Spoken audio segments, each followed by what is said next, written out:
রাজধানীর মিরপুর ও ধানমন্ডি ল্যাবএইডের পেছনে আগুনের সংবাদ পেয়েছে ফায়ার সার্ভিস।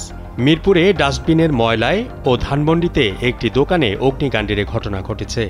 এর মধ্যে মিরপুর ফায়ার সার্ভিস পৌঁছানোর আগেই আগুন নিভে যায়। অন্যদিকে ধানমন্ডিতে আগুন নিয়ন্ত্রণে আনতে ফায়ার সার্ভিসের দুটি ইউনিট ঘটনাস্থলে যায়। ফায়ার সার্ভিসের নিয়ন্ত্রণ কক্ষের সূত্রে এ বিষয় জানা যায়। ফায়ার সার্ভিস নিয়ন্ত্রণ কক্ষ জানায়, রাত 12:37 সংবাদ আসে মিরপুর 11 নম্বর এলাকায় একটি ডাস্টবিনের ময়লায় অগ্নিকাণ্ডের ঘটনা ঘটে। পরে দুটি ইউনিট ঘটনাস্থলে যাওয়ার আগে আগুন নিভে যাওয়ার খবর আসে।